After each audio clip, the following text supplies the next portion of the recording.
안녕하세요. 이번에 2026학년도 동아여고 고1 국어 시험지 분석을 맡은 전지적 국어학원 원장 박창현이라고 합니다. 오늘은 이제 세 가지 파트로 준비를 했는데요. 첫 번째 파트는 여기엔 적혀 있지 않지만 동아여고 등급컷에 대해 이야기를 하고 우리가 기말을 어떻게 준비할지 좀 얘기하는 시간을 가질까 해요. 두 번째 파트로는 갈래별, 유형별 분석을 해봤습니다. 여러분들이 시험은 보셨겠지만 이걸 안 하셨을 수도 있기 때문에 들어두면 도움이 될 거라고 확신합니다. 세 번째로는 포인트가 된 문법 문제 두 가지 정도를 가져와 봤어요. 문학이나 비문학도 준비가 돼 있는데요. 이건 아무래도 시간이 좀 더 오래 걸리겠죠. 그래서 오늘은 첫 시간이니까 가벼운 문제들, 좀 재밌는 문제 두 가지 정도를 가져왔다고 보시면 될 것 같습니다. 바로 등급컷에 대한 얘기부터 하도록 하겠습니다. 이번 동아여고 시험 어려웠죠? 정확히 말씀드려야 될 것 같아요. 그러니까 점수가 중요한 게 아니죠. 고등학교는 상대평가이기 때문에 등급이 중요하고요. 더 정확히는 등급컷에서 내가 몇 점을 벌었는지 또는 몇 점이 모자랐는지가 중요합니다. 이번 동아여고 등급컷은 90.3이라고 알려져 있어요. 굉장히 높은 수치입니다. 쉽게 예를 들어드리자면 2년 전에 이번 동아여고랑 난이도가 비슷했을 때의 등급컷은 84점이었습니다. 정확히는 83점 몇이었죠. 그러니까 그때보다 6점이 오른 건데요.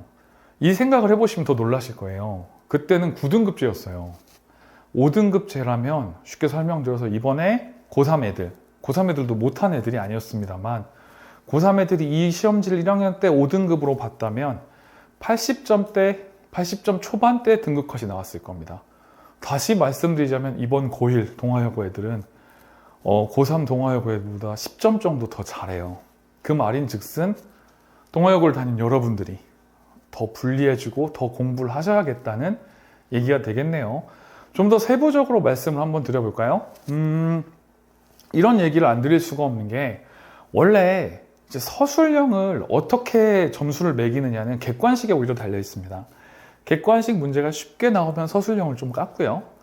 반대로 객관식 문제가 너무 어려웠다. 그럼 서술형을 퍼주는 경향이 있죠. 근데 이번에는 객관식 문제가 쉬운 편은 아니었어요. 그럼에도 불구하고 서술형을 엄청 깎았습니다. 이유는 동아여고 학생들이 잘해서죠. 쉽게 설명을 드리자면 이번에는 90점대 근방에 사람들이 많이 몰려있는 것도 사실이고요. 그 이후로는 점수가 푹 떨어집니다. 자신의 등급을 잘 파악한 다음에 기말고사에 얼마만큼 공부할지 고민해 보시길 바라겠습니다. 이제 본격적으로 갈래 분석과 유형 분석을 좀 들어갈까 해요. 이번 동아여고 시험은 문법 10문제, 비문학 10문제, 문학 10문제씩 공평하게 냈습니다. 아마 선생님들이 따로따로 내지 않았을까 추측돼요. 대부분 비슷한 경향과 패턴을 띠게 되거든요. 패턴에 대한 부분은 좀 더 자세하게 설명드리고 싶은데 이 부분은 선생님들도 보실 수 있고 이 얘기를 듣고 패턴을 바꿀 수 있기 때문에 비공개 자료에서 저희가 따로 말씀드리도록 하겠습니다. 어쨌든 각각의 패턴들이 있었고요. 그 다음에 유형별로 보자면 이제 기본 변형 문제가 원래 동아여고는 많게 되는데 이번에는 특이하게도 연계 문제가 좀 많이 나왔습니다. 좀 더 세부적으로 설명드리자면 이래요. 문법 같은 경우는 기본형 문제가 많았는데 어려운 문제 두세 개로 밸런스를 잡았어요. 그러니까 기본 문제들은 다 맞춰라. 다만 어려운 문제를 통해 1등급을 가리겠다라는 목적성을 띄었고요. 기본 문제도 암기를 요구하는 문제들이 좀 많았던 것 같아요. 그래서 이제 공부를 안 한 친구들은 좀 괴로울 수 있었을 것 같습니다. 비문학 문제는 어려운 지문에 쉬운 문제들이 나왔습니다. 그래서 어떻게 들릴지 모르겠지만 비문학 같은 경우는 열심히 공부한 친구들, 통째로 외운 친구들이 좀 득을 봤을 거예요. 그렇게 저도 주장했었고요. 실제 그렇게 나왔습니다. 지문 자체가 어려운데 문제가 평이했다라고 본 거는 시간이 부족하게 만드는 원인이 돼요. 그러니까 전략은 확고하죠. 비문학을 통째로 다 외우고 문법은 한 문제당 20초 것을 낸 친구들은 1등급을 맞을 수 있었을 거예요. 문학으로 가보자면 동아여고답지 않았어요. 이번 시험은. 원래 동아여고는 연계 문제를 거의 내지 않는데요. 이번에는 10문제 중 무려 7문제가 연계 문제였습니다. 우리가 좀 예상할 수 있는 연계이긴 했어요. 고공답주인과 고공가는 서로 세트로 많이 나오고 정호승의 시들도 많이 연계됩니다. 그래서 예측은 가능했으나 동아여고답지 않아서 만약에 가볍게 공부했던 친구들은 좀 힘들 수 있었을 것 같아요. 자, 이제 유형별 분석도 끝났고요. 문제 두 가지를 보고 싶은데 연결 상태가 많이 좋진 않네요. 빨리 하겠습니다. 자, 첫 번째 한번 보도록 할까요? 네, 다행이에요. 네, 자, 제가 좀 더 이쪽으로 가야 될 것 같은데 오늘따라 이 친구가 저를 도와주지 않네요. 볼까요? 자, 네, 첫 영상 촬영인데 이 친구가 저를 많이 고통스럽게 만드네요. 자, 한번 보도록 하겠습니다. 너무한데? 좀 가만히 있는데 왜 이러지? 말로 일단 진행해 볼까요? 네, 여러분 죄송합니다. 진짜로 기계 문제 때문에 잠깐 오류가 있었네요. 계속 배에 힘을 주고 있는데 죽겠어요. 자, 한번 신나게 문제 부분 다시 하도록 하겠습니다. 자, 어디까지 했는지 저도 까먹었는데 다시 처음부터 할게요. 좀 신기한 문제 두 개가 나왔다라고 하는데 이런 문제들은 굉장히 예외 조항을 이용한 문제라서 저도 좀 재밌었어요. 이거는 이제 흔히 말하는 일반적인 비음화 규정이에요. 기역, 디귿, 비읍 뒤에 뭐가 왔을 때 이제 미음이나 니은이 왔을 때 앞에 게 변한다 라는 일반적인 규정이고요. 이거는 역시 또 일반적인 유음화 규정이에요. 니은과 리을이 앞에서 만나든 뒤에서 만나든 둘 다 리을로 변한다. 근데 얘네가 좀 재밌어요. 얘는 이제 비음화 규정 중에 리을 비음화 규정이라고 하죠. 기역, 비읍 또는 이응, 비음이 리을을 만나면 이 뒤에 리을을 니은으로 바꿔준다. 기역 뒤에 리을이 나왔죠?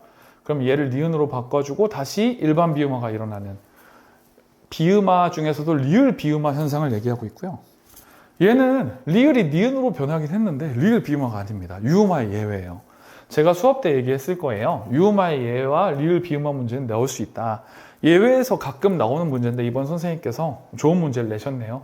이 둘의 차이를 여러분이 구분하셔야 됩니다.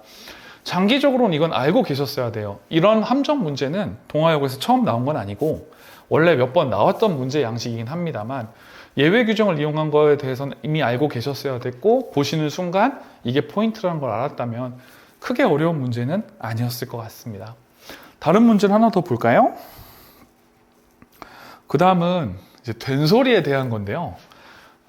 이거 역시 나오는 포인트가 정해져 있어요. 되게 재밌는 문제예요. 된소리는 5 플러스 1이라고 제가 많이 말하는데 23항, 24항, 25항, 26항, 27항 이제 25항은 잘 나오진 않지만 어쨌든 이 5개의 항목과 28항, 사이소리에 대한 항목이 겹쳐가지고 나오는 경우가 많습니다.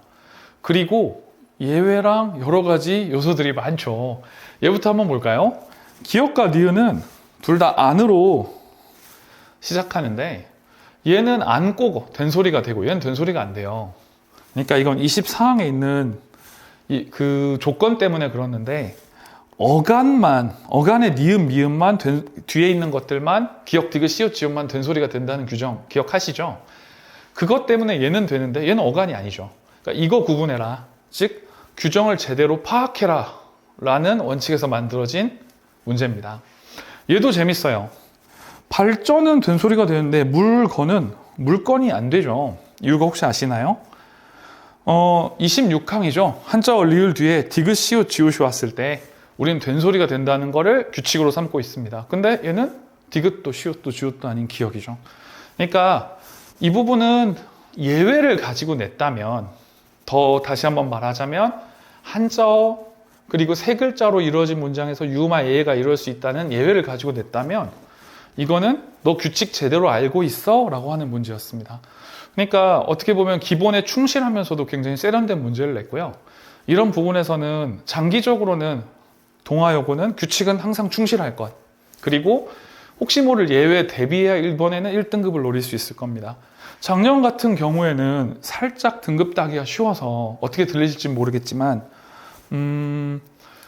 우리가 예외 조항을 빼고 기본에만 충실했어도 충분히 점수를 벌 수 있었을 거예요. 근데 올해는 여러분 둘 다 하셔야 됩니다. 좀 힘들어질 것 같고요.